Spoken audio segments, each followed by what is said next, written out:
എല്ലാ പ്രിയപ്പെട്ട പ്രേക്ഷകർക്ക് നമ്മുടെ പുതിയൊരു വീഡിയോയിലേക്ക് വീണ്ടും സ്വാഗതം. ഇത് ബ്ലാസ്റ്റേഴ്സ് സോക്കർ.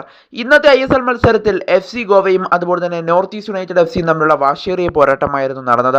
എന്നാൽ മത്സരം അവസാനിക്കുമ്പോൾ ഇരു ടീമുകളും ഓരോ ഗോൾ വീതം നേടിക്കൊണ്ട് ഈ മത്സരം ഇപ്പോൾ സമനിലയിലാണ് അവസാനിച്ചിരിക്കുന്നത്. എന്നാലും ആദ്യം FC ഗോവ മുഹമ്മദ് യാസറിലൂടെ ലീഡെടുത്തെങ്കിലും പിന്നീട് നോർത്ത് ഈസ്റ്റ് യുണൈറ്റഡ് തിരിച്ചടിച്ച് അവർ സമനില നേടിയെടുക്കുകയായിരുന്നു. എന്തായാലും ഇപ്പോൾ നോർത്ത് ഈസ്റ്റ് യുണൈറ്റഡ് നിലവിൽ 5ാം സ്ഥാനത്തും FC ഗോവ നിലവിൽ ഇപ്പോൾ 4ാം സ്ഥാനത്തുമാണുള്ളത്. എന്നാൽ നോർത്ത് ഈസ്റ്റ് യുണൈറ്റഡിന് ഇപ്പോൾ 24 പോയിന്റ് ആയിട്ടുണ്ട് എന്നുള്ളതാണ് നമുക്കിപ്പോൾ അറിയാനായിട്ട് സാധിക്കുന്നത്. എന്നാലും പോയിന്റ് ടേബിൾ പരിശോധിച്ചാൽ 1ാം സ്ഥാനത്ത് ഇപ്പോഴും മോഹൻ ബഗാൻ സൂപ്പർ ജയൻസ് ആണ് നിലവിലുള്ളത്. അതുപോലെ തന്നെ 2ാം സ്ഥാനത്തേക്ക് എത്തുമ്പോൾ ബംഗളൂരു FC, 3ാം സ്ഥാനത്തേക്ക് എത്തുമ്പോൾ ജംഷഡ്പൂരും, അതുപോലെ തന്നെ 4ാം സ്ഥാനത്തേക്ക് എത്തുമ്പോൾ FC ഗോവയും, 5ാം സ്ഥാനത്തേക്ക് എത്തുമ്പോൾ നോർത്ത് ഈസ്റ്റ് യുണൈറ്റഡ് FCയുമാണ് നിലവിലുള്ളത്. നമ്മുടെ ബ്ലാസ്റ്റേഴ്സിൻ്റെ സ്ഥാനം ഇപ്പോൾ 8ാം സ്ഥാനത്താണ്. അടുത്ത മത്സരം വിജയിക്കുകയാണെങ്കിൽ ബ്ലാസ്റ്റേഴ്സിന് ഏകദേശം 6ാം സ്ഥാനത്ത് വരെ കയറി വരാനായിട്ട് സാധിക്കും.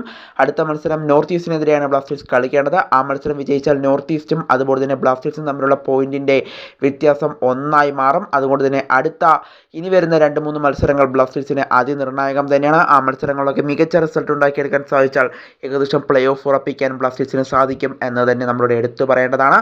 എന്തായാലും FC ഗോവയുടെ അടുത്ത മത്സരം ഈ വരുന്ന ഞായറാഴ്ച നടക്കാൻ പോകുന്നത് ഈസ്റ്റ് ബംഗാളിനെതിരെയാണ്. എന്നാൽ നോർത്ത് ഈസ്റ്റിൻ്റെ അടുത്ത മത്സരം ഈ വരുന്ന ശനിയാഴ്ച കേരള ബ്ലാസ്റ്റേഴ്സിനെതിരെയാണ്.